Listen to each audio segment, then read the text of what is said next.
حضرت عبد المطلب کی پشت میں پہنچا۔ اللہ تعالیٰ نے انہیں 10 بیٹے عطا فرمائے۔ انہوں نے منت مانی تھی، اے اللہ اگر تو مجھے 10 بیٹے دے اور وہ جوان ہوں، تنو مند ہوں، تو میں ایک بیٹا تیرے راستے میں قربان کروں گا۔ جب حضرت عبداللہ جو کہ حضرت عبد المطلب کے چھوٹے فرزند تھے، ان کی عمر 18 سال ہوئی تو حضرت عبد المطلب کو اپنی منت یاد آئی۔ انہوں نے اپنے 10 بیٹوں کو بلایا، کہا بیٹا میں نے کعبہ کے رب سے یہ وعدہ کیا ہے کہ اللہ مجھے اگر 10 بیٹے دے گا تو میں ایک بیٹا اللہ کی راہ میں قربان کروں گا۔ اب تم بتاؤ تمہاری رائے کیا ہے؟ کہانی حرم کی پھر دوبارہ دہرائی جا رہی ہے۔ کہا رائے بتاؤ۔ 10 کے 10 بیٹوں نے گردن خم کر دی۔ کہا ایک بیٹے کو ذبح کرنا ہے۔ کہا جس کو چاہو۔ کہا نہیں میں قرعہ ڈالتا ہوں۔ جب قرعہ ڈالا تو حضرت عبداللہ کے نام قرعہ نکل آیا۔ فرشتے پھر دم بخود تھے، مالک تو نے اس کی پشت میں امانت رکھی ہے اور آج اس کو بھی ذبح کیا جائے گا۔ کائنات پر پھر کوہرام مچنے لگا۔ حضرت عبد المطلب آستینے چڑھا رہے ہیں، ہاتھ کے اندر چھری ہے۔ یہ خبر پورے مکے میں پھیل گئی، سارے سردار دوڑے آئے۔ کہا عبد المطلب یہ رسم تو نہ ڈالو، اس کا ادا کرنا مشکل ہو جائے گا۔ کہا میں نے کعبے کے رب سے یہ منت مانی تھی اور اللہ نے وہ منت پوری کر دی۔ اب میں تو جب قرعہ نکالا تو میرے اس فرزند کے نام قرعہ نکل آیا، میں اس منت کو ہر صورت میں پورا کروں گا۔ لوگ اکٹھے ہو گئے، منت سماجت کر رہے ہیں، لیکن حضرت سیدنا عبد المطلب ہر صورت میں اپنی اس منت کو پورا کرنے کے لیے مصر ہیں۔ پھر کہا کہ حجاز کی حرافہ اس کے پاس چلتے ہیں اور جا کے اس کے سامنے یہ مسئلہ رکھتے ہیں۔ بعض نے لکھا کہ حجر کی کہنا کے پاس جاتے ہیں۔ با اختلاف روایات وہ حجاز کی حرافہ کے پاس پہنچے۔ جب اس کا پتہ کیا تو وہ خیبر میں تھی، تو اس کے پاس سارے سردار اکٹھے ہو کے گئے کہ اس طرح ہمارے سردار نے منت مانی تھی تو اب وہ بیٹے کو ذبح کرنے کے لیے تیار ہے، تو تم بتاؤ کس کے بارے میں ہمیں کیا کرنا چاہیے۔ اس نے کہا کل آنا، میرا تابعی آئے گا تو میں اسے پوچھوں گی، جو مجھے کہے گا میں تمہیں بتا دوں گی۔ اگلے دن یہ سردار پھر اس حرافہ کے پاس پہنچے۔ اس نے کہا کہ میرا تابعی آیا تھا، پہلے تم یہ بتاؤ کہ تمہارے ہاں کسی شخص کی دیت کتنی ہے؟ جو شخص مقتول ہو اس کی دیت قاتل کتنی دیتا ہے؟ انہوں نے کہا 10 اونٹ۔ کہا جاؤ پھر ایک طرف 10 اونٹ رکھو اور ایک طرف عبداللہ کا نام رکھو اور قرعہ ڈالو۔ اگر 10 اونٹوں کی طرف قرعہ نکل آیا تو 10 اونٹ ذبح کر دینا، اور اگر عبداللہ کی طرف نام نکل آیا پھر دوبارہ 10 اونٹ ادھر اور رکھنا، 20 رکھنا، اور اس طرح اونٹ 10 بڑھاتے جانا۔ جب قرعہ عبداللہ کے نام سے ہٹ کر اونٹوں کی طرف نکلا تو پھر اتنے اونٹ ذبح کر دینا۔ میرے تابعی نے یہی حل بتایا ہے۔ کہا ٹھیک۔ آئے اور آ کے ساری بات سنائی۔ 10 اونٹ ایک سمت رکھے گئے اور حضرت عبداللہ کا نام ایک سمت رکھا گیا۔ جب قرعہ نکالا تو حضرت عبداللہ کے نام نکلا۔ پھر 20 اونٹ رکھے گئے، پھر قرعہ نکالا تو حضرت عبداللہ کے نام نکلا۔ پھر 30 اونٹ رکھے گئے، قرعہ حضرت عبداللہ کے نام نکل رہا ہے۔ 40 اونٹ رکھے گئے، 50 رکھے گئے، 60، 70، یہاں تک کہ 100 اونٹ رکھے گئے۔ 100 اونٹ جب ادھر ہو گئے، اب قرعہ نکالا تو اونٹوں کے نام نکل آیا۔ سارے خوش ہو گئے کہ اب قرعہ اونٹوں کے نام نکل آیا، عبداللہ کی جان بچ گئی۔ لیکن حضرت عبد المطلب فرمانے لگے کہ میں ایسا نہیں کروں گا۔ کہا کیا کرو گے؟ کہا ایک مرتبہ نکلا ہے، 3 مرتبہ قرعہ ڈالو۔ اگر تینوں مرتبہ عبداللہ کے نام کی بجائے اونٹوں کے نام نکلا تو پھر میں سمجھوں گا کہ اللہ کی طرف سے یہی مرضی ہے، ورنہ میں اپنے بیٹے کی گردن پہ چھری رکھ دوں گا۔ اللہ اکبر! مکے کے اندر سردار بھی دعائیں مانگ رہے ہیں۔ اللہ اکبر! ایمن بھی دعا مانگ رہی ہے، مکے کے پربت دعائیں مانگ رہے ہیں، کائنات کا ذرہ ذرہ دعائیں مانگ رہے ہیں۔ قرعہ جب ڈالا گیا تو دوسری مرتبہ بھی قرعہ اونٹوں کے نام نکلا۔ اب تیسری مرتبہ جب قرہ ڈالا گیا تو ہر ایک کا دل دھڑک رہا ہے. حضرت عبد المطلب تیار ہیں. کہا اگر تیسری مرتبہ بھی قرہ اونٹوں کے نام نہ نکلا تو میں اپنے بیٹے کی گردن پہ چھری پھیروں گا، چونکہ میں نے کعبے کے رب سے منت مانی ہوئی ہے. جب تیسری مرتبہ قرہ ڈالا گیا تو وہ بھی اونٹوں کے نام نکلا. 100 اونٹ ذبح کر دیے گئے. حضرت عبداللہ جو کہ حضور کی امانت کے امانت دار تھے، ان کی زندگی محفوظ ہوئی. حضور علیہ السلام فرمایا کرتے تھے آنا ابن الذبیحین، لوگوں میں 2 ذبیحوں کا بیٹا ہوں. ایک ذبیح اسماعیل علیہ السلام ہے اور ایک ذبیح میرے والد حضرت عبداللہ رضی اللہ تعالیٰ عنہ. جلدی سے حضرت عبداللہ کی شادی کی گئی. حضرت آمنہ سلام اللہ علیہا آپ سے نکاح ہوا. شادی کو ابھی چند ماہ ہی گزرے تھے کہ حضرت عبداللہ رضی اللہ تعالیٰ عنہ شام کی طرف تجارت کی غرض سے گئے. واپس جب مدینہ طیبہ پہنچے تو ان کی طبیعت خراب ہو گئی. تو وہ چند لمحے چند دن وہاں رک گئے. قافلہ بھی رکا لیکن طبیعت سنبھل نہیں رہی تھی. قافلے والے انہیں وہاں چھوڑ آئے اور واپس آ گئے. کچھ دنوں کے بعد خبر پہنچی کہ حضرت عبداللہ رضی اللہ تعالیٰ عنہ کا مدینے میں انتقال ہو گیا ہے. حضور علیہ السلام شکم مادر میں. فرشتوں نے کہا مالک تیرے نبی تو شکم مادر میں یتیم ہو گیا. اے اللہ تیرا نبی تو شکم مادر میں یتیم ہو گیا. آواز آئی آنا حافظہ و آنا ناصرہ و آنا کافلہ. تم کیوں پریشان ہوتے ہو؟ میں اس کی حفاظت بھی کروں گا، اس کی مدد بھی کروں گا، اس کی کفالت بھی کروں گا. حضرت آمنہ سلام اللہ علیہا کے دل میں یہ خیال تھا کہ میں اپنے شوہر نامدار جس کے چہرے کو ابھی میں نے جی بھر کے دیکھا بھی نہیں تھا اس کی قبر پہ جاؤں. لیکن جو امانت تھی اس امانت کے تقاضے ان کو اس سفر سے روکتے رہے. حتیٰ کہ حضور کی ولادت ہوئی. آقا کریم کی عمر جب 6 سال ہوئی تو اب ان کے دل میں یہ جذبے اور یہ احساس اجاگر ہوا اور یہ جذبہ بڑھ گیا کہ میں جاؤں اور اپنے شوہر نامدار کی قبر پہ حاضر ہوں. حضرت آمنہ سلام اللہ علیہا آپ اپنے نونہال فرزند کو لے کر ام ایمن جو کہ حضرت عبداللہ کی کنیز تھیں ان کو لے کر آپ پہنچے. مدینہ المنورہ کچھ عرصہ گزارا. اللہ کے محبوب علیہ السلام کو کسی یہودی نے دیکھا تو اس نے یہ خبر گرم کر دی کہ وہ جو موعود نبی ہے جس کا وعدہ ہماری سابقہ کتابوں میں ہے وہ یہی ہے. لوگ جوق در جوق دیکھنے آنے لگے.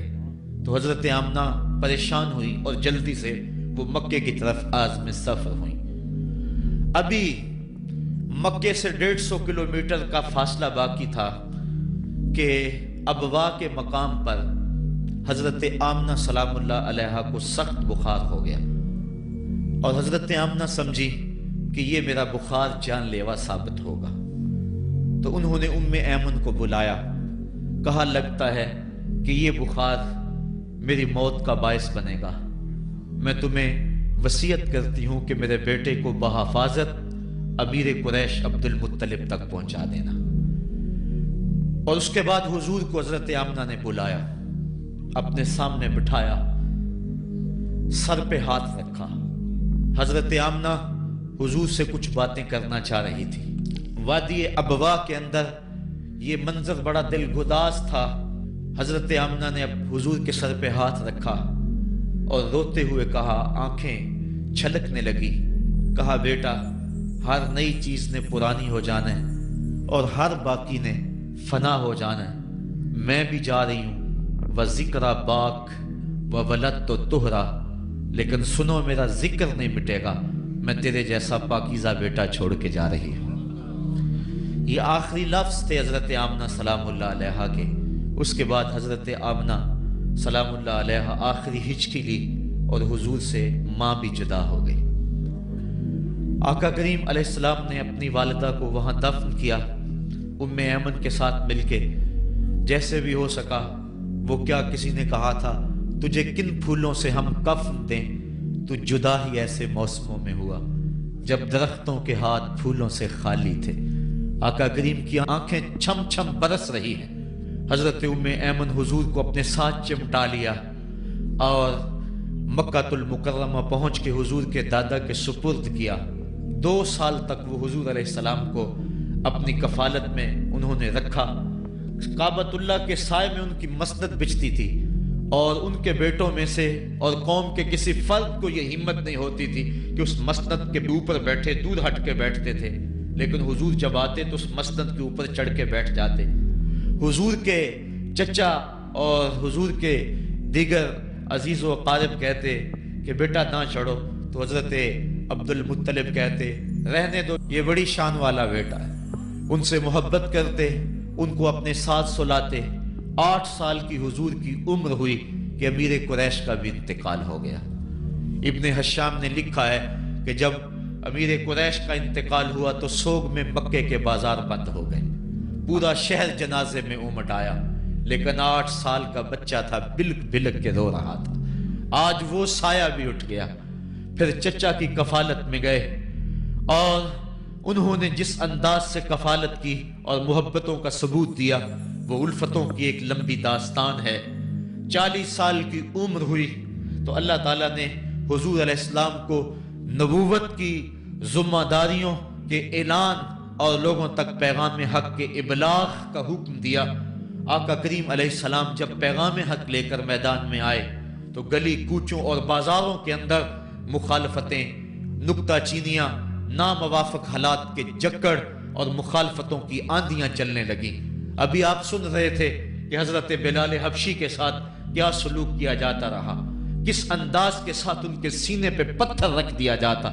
حضرت خباب بن ارد کے ساتھ کون سا سلوک کیا جاتا رہا، کون کون سے دکھ تھے جو روانہ رکھے گئے۔ حضرت زنیرہ، ان کے گلے کے اندر کوڑا ڈال کر کوڑے کی رسی کو تاؤ دیے گئے، یہاں تک کہ ان کی آنکھیں باہر آ گئیں اور آنکھوں کی روشنی جاتی رہی۔ ابو جہل بولا اب بلانا اپنے محمد کو جو تیری آنکھوں کی روشنی کو واپس کرے۔ زنیرہ نے ہاتھ پھیلا لیے اور کہا عرش کے رب، میں ان آنکھوں کا نور کیا میرے بدن کے ٹکڑے ٹکڑے ہو جاتے، کبھی بھی تیرے سے زندگی نہ مانگتی، لیکن اب تیرے نبی کی عزت کا سوال ہے، میری آنکھوں کی روشنی واپس کر دے۔ روایات میں آتا ہے کہ اللہ نے حضرت زنیرہ کی آنکھوں کی روشنی واپس کر دی۔ تکلیفیں آئیں، دکھ آئے۔ مکے کے چوک کے اندر حضرت سمیہ کو نیزہ مار کر ابو جہل نے شہید کیا۔ یہ اسلام کی پہلی شہیدہ تھی جن کا خون مکے کے ریگزار کے اندر گرا۔ حضرت یاسر کو شہید کیا گیا۔ یہ حضرت عمار ابن یاسر کے والد تھے، اور سمیہ حضرت عمار ابن یاسر کی والدہ ماجدہ تھی۔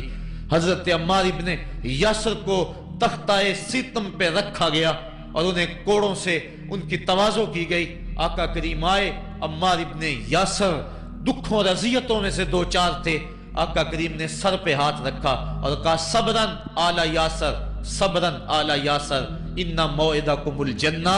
کہا آل یاسر صبر کرو، آل یاسر صبر کرو، میں تمہیں جنت کا وعدہ دیتا ہوں۔ تکلیفیں آئیں، دکھ سہے۔ اس راستے کے اندر مکے کی گلیوں میں حضور کے ساتھ جو سلوک ہوا کون بھول سکتا ہے۔ کبھی کانٹے بچھ رہے ہیں، کبھی حضور کی راہوں میں گڑھے کھودے جا رہے ہیں، کبھی اوجریاں ڈالی جا رہی ہیں بدن اطہر کے اوپر۔